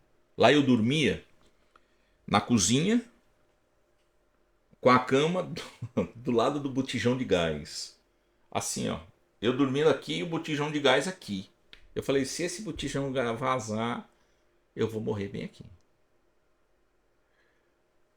E aí, com dó de deixar meu tio, mas um dia chegou um homem lá que ia receber um dinheiro. Falou, você é o Roberto? Meu tio tinha viajado. Eu falei, não. Não, você é o Roberto, você é parecido com ele. E realmente, eu sou meio parecido com meu tio, careca, tudo, né? A gente tem uns traços parecidos, a família toda. Eu falei, não. E ele colocou o revólver assim em cima do balcão. Eu falei, não, eu sou o Jerônimo. Ó, aí eu abri as mãos assim e falei, olha, eu vou pegar aqui meu documento, aqui na minha carteira. Aí eu peguei, você não é o Roberto, não. Mas é o seguinte, fala para ele me pagar. Senão da próxima vez vai ser você, ele, eu vou fazer um estrago aqui dentro. Aí me bateu o desespero. Eu falei, eu não vou morrer bem aqui. Aí eu falei, meu tio chegou no dia seguinte, eu falei, tio, eu vou embora. Ele, mas você vai para onde? Eu falei. Aí a Giovana já estava aqui em Em Araguaína. Araguaína, porque ela já tinha voltado inclusive para o seu trabalho do estado. Eu falei, eu vou para Araguaína, vou passar, vou ver a Giovana, fazia 4 meses que não havia, vou ver até saber se a gente estava namorando, se ainda não estava, como é que ia ser, e depois eu vou para Recife. Eu tenho que pedir perdão para os meus pais. Seus pais em Recife. Meus pais moravam em Recife. Eu tenho que pedir perdão para os meus pais e eu não sei o que vai ser da minha vida. E aí eu fui. Eu saí de Inocência, cheguei em Araguaína, Só que olha só como são as coisas. Quando eu desci em Araguaína, quando eu entrei em Araguaína, me veio uma alegria no coração. Aquela alegria que eu sentia quando eu Uhum, estava indo para a igreja, quando eu uhum. comecei a caminhada na fé, que eu aceitei Jesus, quando eu comecei a sentir aquela mesma alegria. Quando eu entrei em Araguaína, eu falei, aqui é o meu lugar. No mesmo dia eu falei, aqui é o lugar que eu vou, aqui é o lugar que eu vou ficar. Meu Deus. É. Aí eu fui, conversei com a Giovana. Eu falei, Giovana, eu quero ficar aqui. Aí ela, pois, melhor ainda, né? Então venha. Eu falei, mas eu tenho que ir para Recife, eu tenho que resolver umas coisas com os meus pais, pedir perdão para eles, falar para eles que eu vou morar em Araguaína e vou inclusive falar para convidar eles para vir. Naquela época o biodiesel estava muito em alta. Uhum. Meu pai tinha uma condição, né? E aí eu falei, eu vou convidar meu pai para a gente montar uma usina, uma pequena usina de biodiesel a partir de sebo bovino, né? Eu tinha alguns conhecidos que detinham a técnica, tinha todo o expertise do negócio. Eu falei, então, e aqui 5 frigoríficos, terra da carne, terra do boi gordo. Eu falei, aqui é o local que não vai faltar sebo e não vai faltar biodiesel. E a Giovana, tá bom, né? Só que eu não tinha condições de chegar até Recife. Não tinha dinheiro. Tava sem dinheiro. Eu tinha o dinheiro da passagem. Aí a Giovana conseguiu. Ela comprou 1 quilo de carne. Minha sogra fez um frito. Daqui, Araguaína, Recife, são 43 horas de viagem. Eu saí daqui 4 horas da manhã de um dia. Almoço, janta, à noite, passou a noite, almoço, café da manhã, almoço, e eu cheguei 9 horas da noite em Recife. Ela comprou esse 1 quilo de carne, fez um frito, que a quantidade eu tinha que dosar, porque eu não tinha dinheiro para, vou comprar um salgado, não tinha. O dinheiro que eu tinha era a passagem e para comprar 4 latinhas de Coca-Cola. E com essa lata de frito. Pastorzão, eu saí daqui, primeiro almoço eu entrava no restaurante e falava, senhor, eu queria uma latinha de Coca, o senhor permite de eu poder almoçar aqui? Ele, não, pode almoçar. Eu abria o frito, né? Aí eu calculava, eu comia um pouco, porque eu falava, eu tenho 4 refeições e um café da manhã. Então eu tinha que dosar isso daí. Uhum. E para mim foi uma viagem assim muito difícil, porque eu olhava assim ao lado as pessoas, uma abria um Ruffles, comia um Ruffles, outro comia uma maçã, outro comia isso, e eu sentia o cheiro daquilo ali, e eu falava, meu Deus, eu não tenho condições de comprar isso. Eu não tenho condições de comprar nada Uhum. disso. Aí eu cheguei em Recife, 9 horas da noite. Minha mãe estava me esperando com a sopa. Eu sou apaixonado por sopa. Mas era aquela sopa com queijo, com pão, com um bocado de Uhum. coisa. Eu chorava igual criança. Eles não Meu entendiam Deus. por que eu estava chorando. Matando a fome. É aquela coisa, meu Deus, comida. Nada melhor do que na casa do pai, hein? Nada melhor do que na casa do pai. E aí eu lembro que eu tomei aquela sopa assim com tanta alegria, com tanta, com tanto assim agradecimento a Deus. E aí no dia seguinte eu conversei com os meus pais. E aí, como eu acredito no plano de Deus, humanamente falando, meus pais, como é que meus pais iam? Eu falei, vou para Araguaína e eu queria que o senhor e a mãe fossem comigo. Minha irmã também morava lá. Eu queria que vocês fossem comigo. Como?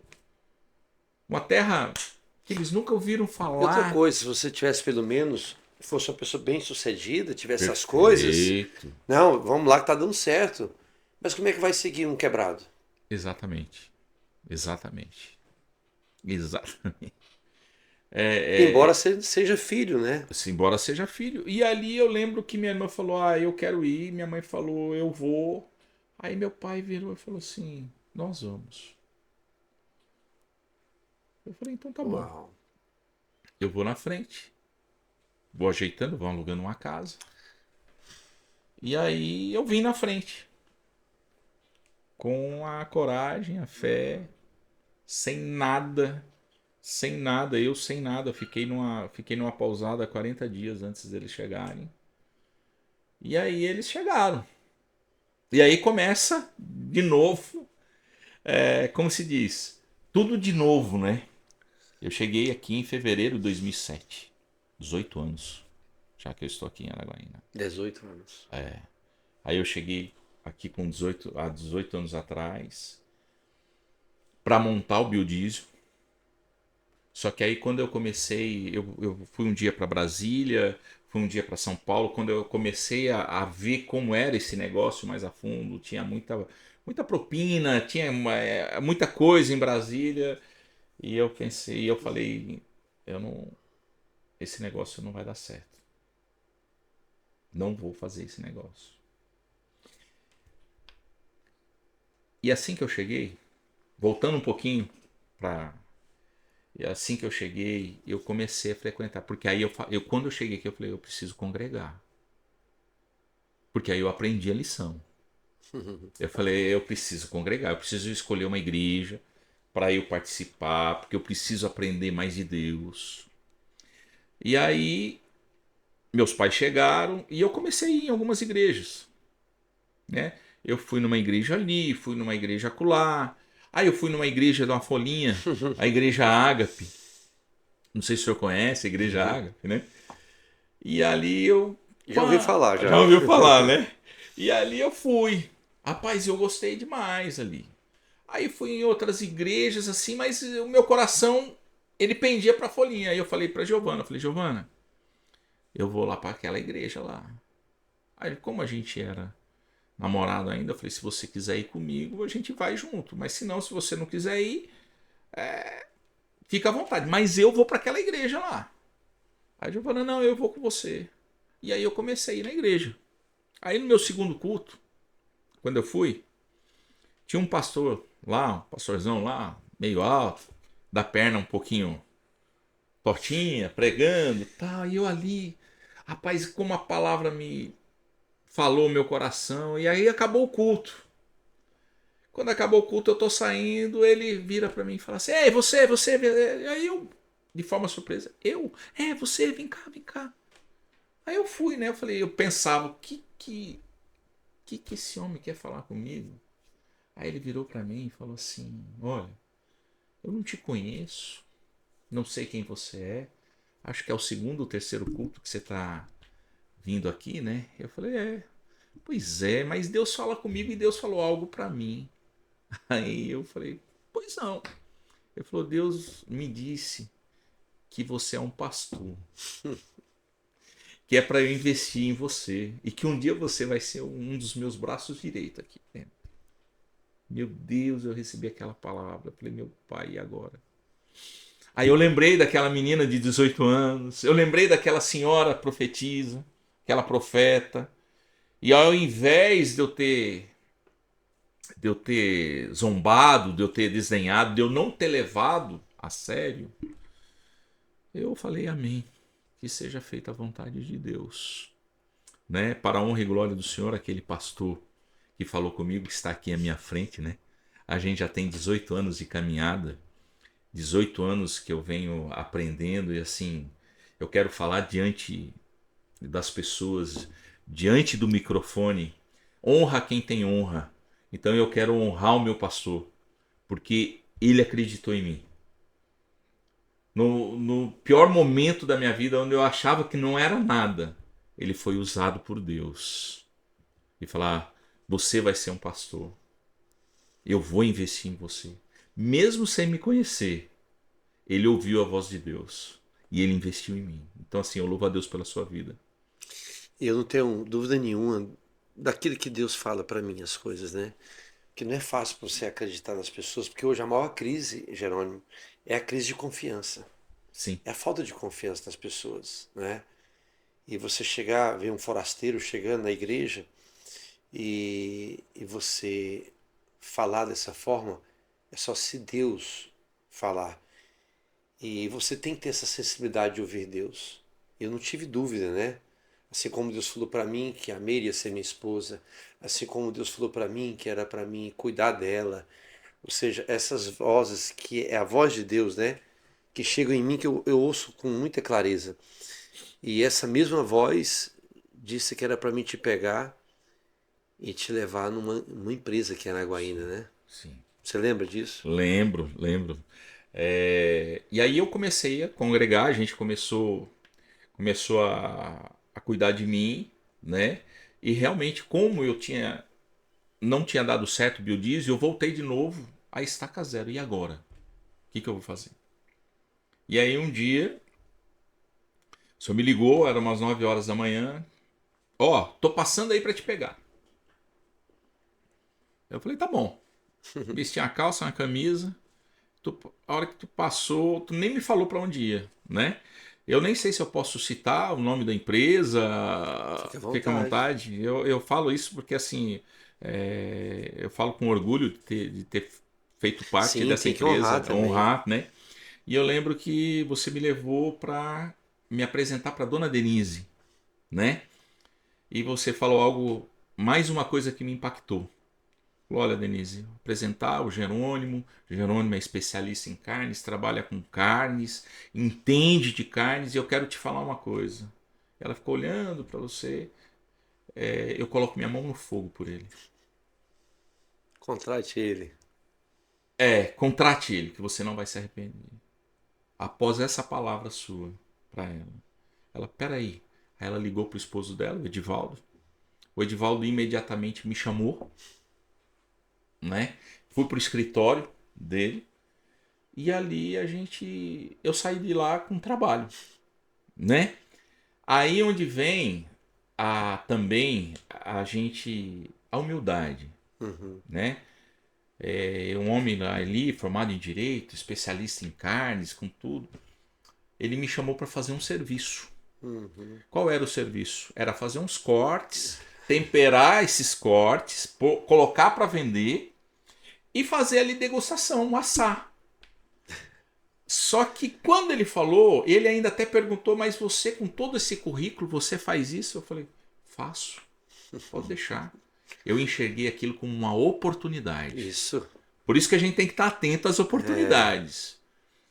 Eu saí radiante do Campelo, falei com a Giovana, Giovana, me leva numa costureira. Aí ela, pra quê? Eu falei, me leva numa costureira. Ela, tá bom. Aí eu pedi, ela me emprestou um dinheiro. Eu fui na central do pano. Tu já pagou a Giovana? Tanto dinheiro que ela te Rapaz, eu paguei. Por esses dias eu paguei. Ei, Renato. Esses dias eu paguei, mas. Olha ele fala que a Giovana emprestou. Giovana. Oh, meu Deus do céu. Esses dias eu acho que eu virei pra Moreca. Eu falei, eu acho que agora é tu que me der. Ainda bem que ninguém tá ouvindo isso. É verdade. Vamos lá. Mas assim. Aí eu falei, agora. Comprei um tecido azul marinho, lindo, aquela coisa. Mandei fazer uma boina. Não sei se eu lembro, acho que isso é chefe Jerônimo Costa, porque então, quando eu vim, eu já vim com a bagagem, eu já tinha uma experiência com gastronomia, eu convivi com grandes chefes, eu lá em Recife eu trabalhava juntamente com eles. Então, quando eu falei aqui, eu falei, rapaz, aqui é a oportunidade. Né? Eu vou explorar essa área também minha. Aí eu fiz Jerônimo Costa, tal, aquela bandana, aquele aventalzão comprido. Rapaz, no outro dia eu cheguei no Campeiro, quando eu botei esse avental. Vai. Essa indumentária. Essa indumentária, da onde é que surgiu esse homem, né? É. Mas ali eu, profissional, ali cortando os cortes, fazendo os temperos. Eu fui a primeira pessoa que trouxe cortes embalados a vácuo. Eu lembro, o mercado do Edivaldo e da Denise é lindo, bem no centro, né? Aquele mercado. Isso. Eu lembro como se fosse hoje aquelas mesas, aquela mesa posta de cortes. Isso. No meio da loja. Eu que trouxe a carnes embaladas a coisa vácuo. linda, linda eu que trouxe cortes temperados, na época não existia isso aqui. Não. Né? E eu comecei a fazer, aquele network. Pô, o pessoal, rapaz, que corte é esse? Quem é você? Não, eu sou Jerônimo Costa, sou especialista em carne, sou chefe, sou isso, aquilo. E aí o Wilson também, né? Ele trabalhava na Perdigão e eu Uhum. também não posso deixar de mencionar. Ele deu um, ele me impulsionou bastante, né? E aí a gente Amém. começou a se relacionar e foi. Pastorzão, com 1 mês e meio de Campelo, ali eu fazendo aqueles cortes, o comprador de perecíveis, que era o comprador na época da rede, o Edivaldo tinha as 2 lojas, ele saiu. O Edivaldo me convidou para ser o comprador, Uau. né? Opa, eu tive a oportunidade, eu agarrei a oportunidade ali Uhum. e fui trabalhando. E aí eu passei a ser comprador da, Amém. da rede. Logo que eu fui ser comprador da rede, e aí a gente já estava envolvido, as coisas com a igreja, já começando a entender a matemática de Deus, né? Vamos dizer assim, se bem que a matemática de Deus a gente não precisa entender, basta obedecer, É né? verdade. E aí teve um concurso de gastronomia, não sei se o senhor lembra, Sim. 2008, foi a primeira feira época aqui de Araguaína, que a TV Anguera patrocinou um concurso de gastronomia. E eu lembro que o Wilson estava na época com o Demerval e falou assim: Uai, e esse concurso de gastronomia, o Campelo não vai mandar ninguém não? Aí eu tava na sala, o Demerval, uai, Geraldo, tu não é chefe? Eu falei, sou. Então vai tu. Eu falei, eu? E aí o Wilson falou, e a Perdigão vai patrocinar. Eu pensei, agora deu. Eu pensei comigo, eu falei, agora segura essa, Geralmão. Eu falei, tá bom. Eu lembro que eu orei ao Senhor naquele dia. Eu falei, Senhor, não deixa eu ser envergonhado, não. Me honra, me abençoa, que não seja essas mãos a fazer o prato, que seja o Senhor a fazer. Uhum. Uniforme da Perdigão, boné da Perdigão, a Perdigão patrocinou. Então aí o Wilson falou: Olha, tu não. Daquele jeitão dele, olha, tu não envergonha a Perdigão, não. Porque eu vou repassar isso daí pros meus gerentes, aí vai rodar. Aí o Demerval, olha, não envergonha o Campelo, não. Eu falei, moço, deixa comigo. E eu participei desse concurso. Até na época, o prêmio era uma geladeira. E aí foi que eu ganhei. Eu fiz um salmão com camarões e creme de aspargos. A receita que ficou maravilhosa. E aí o pessoal, poxa, mas quem é esse homem? Quem é esse rapaz? Não, eu sou Jerônimo, trabalho no Campelo. Aí na semana seguinte, eu tava almoçando num restaurante aqui da cidade, aí volta para as oportunidades. A J Fashion, J, ele foi entregar um exemplar da J Fashion pro dono do restaurante. E eles conversando ali do lado, eu falei, rapaz, eu pensei, eu vou ser colunista, bem aí, eu vou ter uma coluna de gastronomia, bem aí. Mas como? Eu falava comigo mesmo, né? Não, muito simples. Quando ele saiu, eu posso falar com você um minutinho? Prazer, sou o Jerônimo, prazer, sou o Jota. Parabéns pela revista, tal. Muito bom, né, tal, a gente tá começando, mas tá faltando algo. E o quê? Uma coluna de gastronomia com um chefe renomado. Ele, tudo bem, mas não tem chefe aqui em Araguaína. Não, moço, tem. Eu. Ele, você é assim. Aí eu falei, eu ganhei o concurso de gastronomia na Pronto. feira, tal, né? Aí eu tinha feito já essa receita eu fiz na TV Anguera. Eu tinha feito um quadro com essa receita. Eu falei, moço. Rapaz, ele olhou pra mim. Tá, tá fechado. Tá fechado. Aí arrumei uns patrocinadores, inclusive, pra mim e tal. E aí foi.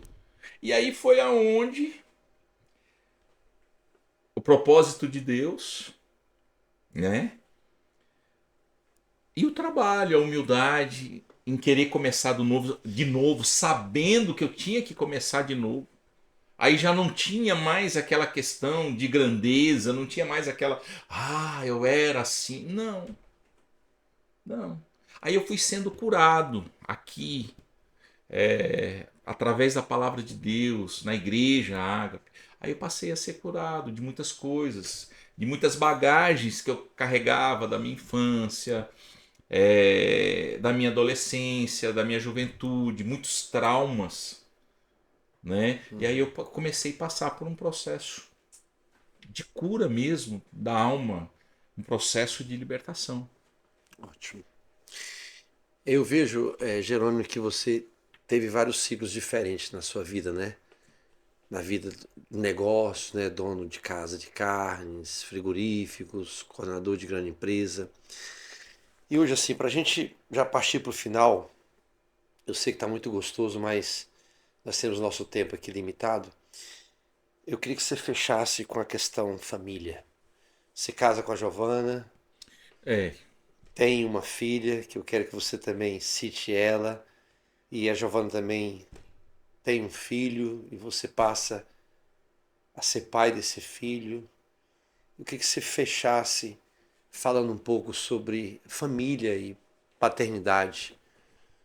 pronto. Aí eu me caso com a Giovana, né, em 2009. Eu vim com um filho, Pedro, né? Ela veio com o Thales, né? Que eu falo que eu tenho 3 filhos porque o Thales, embora não seja biológico, mas é o amor que eu tenho por ele, a paternidade que eu exerço, né, na vida dele é de filho. A gente tem um relacionamento de pai e filho, tanto de mim para com ele. Era possível você falar aí com relação ao Thales, quando o pai dele estava à beira da morte, o que você falou pro pai dele? Claro, eu falo isso para a honra e glória de Deus. Durante a Covid, o pai dele pegou Covid, né? Um mês antes eu tinha pego. Quando eu saí do hospital, ele me ligou. Jerônimo, a gente tinha um bom relacionamento. Jerônimo, que bom que você tá bem e tal, tem que se cuidar. E aí ele pegou um mês depois. E aí foi se agravando, ele foi pra UTI, precisou fazer uma cirurgia. E aí ele foi desenganado pelos médicos. E o Thales ligou pra gente num domingo. E falou, tio, mãe, olha, meu pai tá desenganado. Eu queria que vocês viessem aqui para me dar esse apoio. E a gente prontamente. A gente foi. E aí, quando eu cheguei lá, me pediram para orar por ele. Ele estava na UTI. E eu entrei na UTI. O Thales estava junto, eu pedi pro Thales sair. Eu falei, Thales, deixa eu com teu pai. Aqui, eu e ele. Tá bom. E aí eu cheguei bem próximo do ouvido dele. Falei, João, eu chamava ele de João. Falei, João, eu vou cuidar do Thales. Eu vou honrar você. Tudo que eu puder fazer por ele, que eu sei que você faria como pai, eu vou fazer, João. Pode descansar, porque ele estava lutando. Já fazia 2, 3 dias que os médicos falavam, não passa, não passa. E quando eu tô falando aquilo, pastorzão, ele estava em coma profundo. E eu falo isso diante de Deus. A, a respiração dele começou a respirar rápido. Os batimentos começaram. E eu falei, e eu segurei assim nele. Eu falei, eu vou cuidar dele. O teu legado vai continuar. Que lindo isso. Horas depois ele morreu. Então é uma experiência muito forte que eu tenho. E eu já falei com o Thales sobre isso. E eu falo, Thales, enquanto eu vivo for, eu tenho um compromisso com você e com teu pai. E com Deus. Então o amor que eu sinto por você é um amor de pai. Deus me deu um amor de pai. A gente quer conhecer o pai. Se o pai ama os filhos, se o pai dá a vida por eles, né? E eu dou a minha vida pelos meus 3 filhos. Thales, o Pedro e a Marcelinha, né? Que é a raspinha do tacho. A Marcela tem 13 anos, que é meio da Giovana. E a Marcela é uma bênção, que mora conosco, né? Assim, hoje o Thales casou, o Pedro está em Brasília fazendo engenharia lá na UNB, mas mora lá. Acho que dos 3 é a única que tá puxando assim a veia do pai, né? Em É, termos de gastronomia. eu brinco que ela é gaiata demais, assim, ela é cheia das piadas, ela vira e mexe, ela me dá Ela me dá umas tiradas, eu falo, minha filha, me respeita, sou teu pai. Aí ela, opa, aí ela vem e me beija. Então, assim, a Marcela é uma bênção, ela veio assim para alegrar nossas vidas.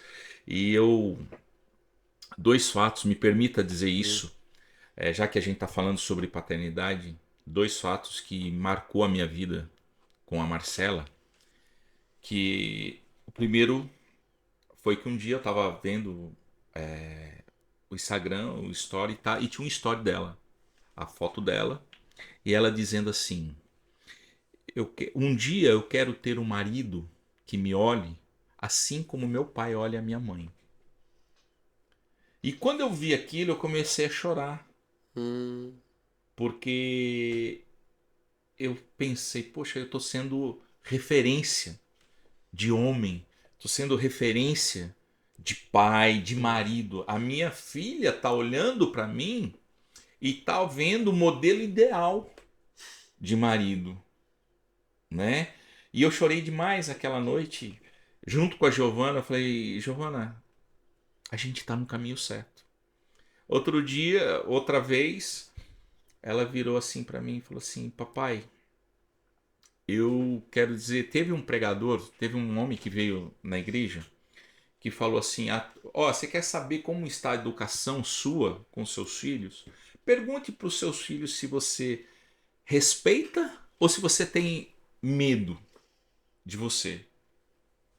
E antes que eu perguntasse para Marcela, a Marcela virou para mim e falou assim: papai, eu te respeito. Eu não tenho medo do Senhor, mas eu te respeito. E aquilo ali foi outro bálsamo, porque voltando para a paternidade, a gente precisa dar para os nossos filhos, né?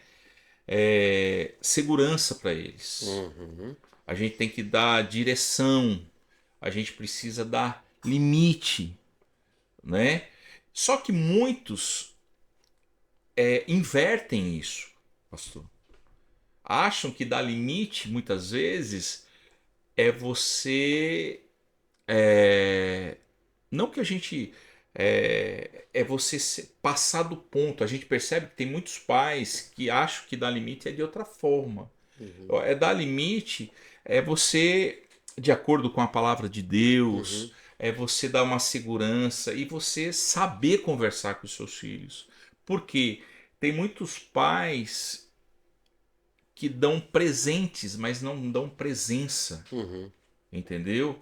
Então, que tratam os filhos como se fosse um negócio, como se uhum, fosse uma barganha. uhum, Olha, filho, se você fizer tal coisa, eu te recompenso. uhum, Às vezes, a ausência dele dentro de casa, ele uhum, compensa com presentes, uhum, né?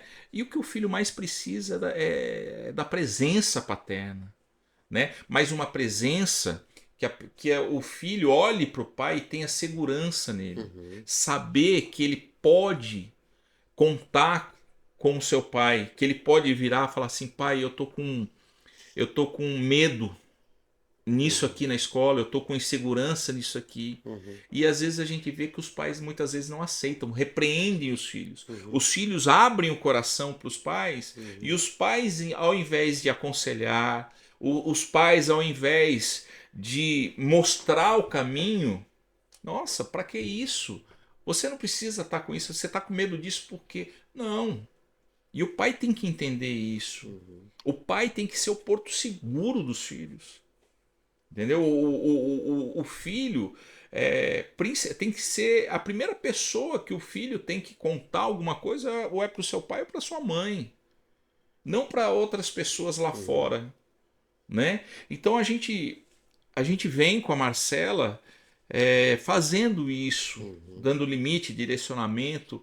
A Marcela, ela ama servir ao Senhor, né? Hoje ela com 13 anos, ela já tem várias funções, ela faz com alegria para o Senhor, né? Por quê? Porque elas vê os pais dela fazendo isso, né? Os pais são espelhos, são referências, né? E o filho, ele na verdade, ele copia uhum, tudo aquilo que o pai faz. Então, se você é um pai, por exemplo, que você fala mal da igreja, que você fala mal do seu pastor, que você fala mal das pessoas, o teu filho vai Uhum. vai imitar você. E não é esse o papel do pai. Uhum. Não é esse. Nossa, Gi, você tem 3 filhos. O Thales, que veio da Giovana, de um casamento também conturbado. Você tem o Pedro, que veio de um casamento também conturbado. E hoje você tem a Marcela, de um casamento no centro da vontade do Senhor. E a gente fica observando, né, essas 3 gerações. A disparidade desses 3 parâmetros que você está colocando. Limites, segurança e direção, né? Hoje vocês conseguem passar isso para a Marcela, porque vocês adquiriram isso em Cristo Jesus, não é isso? Isso. Agora você imagina a quantidade de Pedros e Tales na vida hoje Ah, que estão sofrendo muito. porque não tem limites, direção e Não segurança. tem uma referência paterna. E agora como resolver isso? Não é jogando culpa nos pais, nos antepassados, mas é garantindo um futuro entregando a sua vida a Jesus. Perfeito. Entendeu? Hoje o Thales é um homem de Deus, é um médico exemplar, né? É. É maravilhoso porque também aceitou Jesus. Pedro também da mesma forma. Então, graças a Deus eles tiveram essa chance, essa oportunidade. Permita eu Sim. fazer. Nós estamos aqui conversando e eu, até 3 anos atrás, pela ausência paterna, porque o Pedro morava com a mãe em Brasília, e pela ausência paterna minha, eu não conseguia dar limite, eu não conseguia dar direção, porque eu não conseguia alcançar o coração do meu filho. Uhum. Então, até 3 anos atrás, eu tinha um relacionamento com meu filho muito difícil. Muito difícil. Mas aí, quando meu filho passou por uma situação muito difícil Delicado. e ele viu que ele poderia contar com o pai, que ao invés de eu repreendê-lo, ao invés de eu chamar a atenção dele, qualquer coisa, eu derramei amor na vida dele. Hoje, meu relacionamento com o Pedro é totalmente diferente. Hoje eu escuto do meu filho, eu não escutava, mas hoje eu escuto quando a gente desliga o telefone, ele: pai, eu te amo. Pai, eu tô feliz que o senhor tá bem. Pai, eu não vejo a hora. Ele tem vindo pouco para cá por causa da faculdade, mas, pai, eu não vejo a hora de estar aí, né, com o senhor. Então, assim, Deus, nesses últimos 3 anos, Deus me deu a chance de recomeçar Uau. com o meu filho. É aquilo que uma coisa que eu falo e você também fala, a questão não é como começa, né, Como mas termina. como termina. Então eu vejo Thales bem mais centrado, Thales já o Pedro tá se, como se diz, ele tá se achegando. Eu vejo que ele vai ser um grande homem de Deus. Eu profetizo isso na vida dele.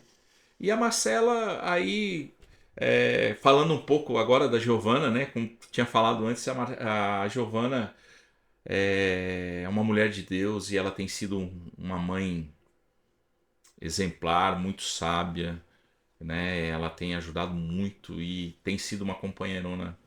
Eu sempre brinco com ela, falo: olha, a gente roeu o osso junto, né? E agora a gente tem que viver, né?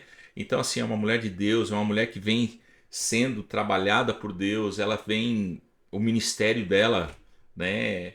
Ela gosta, ela ama trabalhar com cura, né? Então Ela é ela é psicóloga, né? psicóloga, então eu vejo que ela se encontrou Nossa, dentro do G, reino. a primeira esposa terminou com você porque disse que não casou para ficar pagando contas. Exatamente. Mas a segunda esposa, A glória da segunda casa. ela vem, tipo assim, te ajudando a pagar as contas, né? Muito.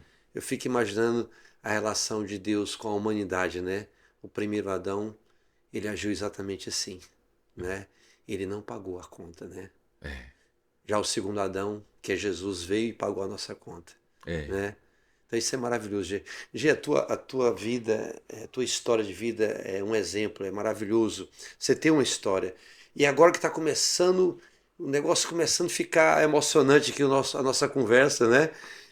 Mas já está na hora de terminar, infelizmente. Meu Deus do céu. Eu só sei que profissionalmente você hoje está realizado, tranquilo. Você está trabalhando hoje numa Aonde? Hoje eu trabalho na Masterboy, né? Eu sou coordenador de vendas do Tocantins, Maranhão, Pará, trabalhando com carnes. Uau! E é o que eu amo fazer, gosto de carnes demais, gosto de trabalhar com carnes. A gente vem aí aprendendo um pouco. Além do seu trabalho ali, CLT, né, Isso. na Masterboy, você também brinca de cozinhar, né? É, Você brinca de cozinhar, é. você é um assador Eu sou um assador, chefe, profissional profissional, participando de festivais de e churrasco. também um profissional na área da gastronomia. Isso. Eu quero te trazer depois uma hora aqui só pra gente. Ou a gente pode fazer um podcast depois, né, Renato? Na casa dele, na casa dele, com ele fazendo uma receita. Pode ser. Que tal? Aí a gente termina a história. A gente termina a história. Maravilhoso? Pode. Mas assim, eu quero que você olhe naquela câmera ali. O que você falaria para um pai? O que você falaria com um pai? O que você falaria como um filho? O que você falaria como um homem? E como um esposo?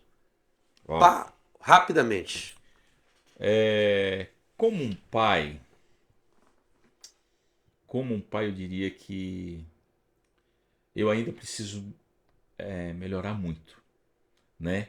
Porém, a gente tem que ser homem na vida dos nossos filhos.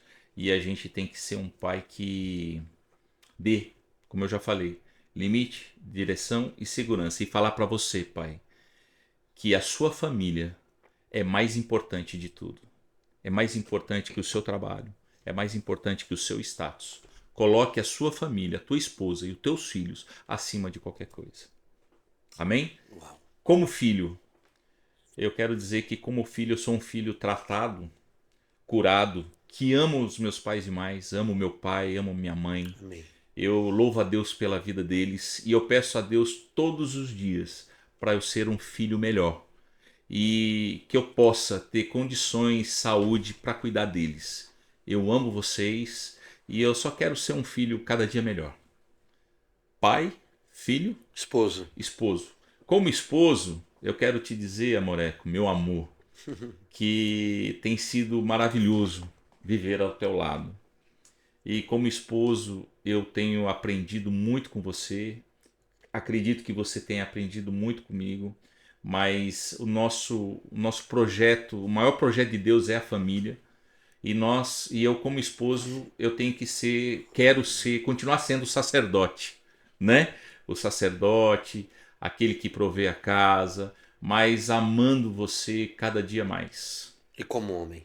Como homem, eu quero ser um homem ao máximo, um homem com propósito, um homem com princípios de Deus, um homem que eu quero deixar de legado para os meus filhos não são coisas materiais, mas são os princípios de Deus, que meus filhos, ao se lembrarem de mim, além de pai, possa falar, ele era um homem íntegro, honesto, reto, que nos ensinou através da palavra de Deus. Amém. Glória a Deus. Pessoal, queremos terminar nosso episódio por aqui. Eu estou diante de um homem de verdade, um homem com propósito. E quando eu falei naquela época para Denise, Denise, obrigado por você ter me ouvido, obrigado, Edivaldo, obrigado por vocês acreditarem na gente, vocês são abençoadores, tá? Wilson, você também. Muito obrigado mesmo. Naquele dia quando eu falei que eu queimaria minha mão, né, que eu queimaria em prol do Jerônimo, quero falar que eu nunca queimei minha mão.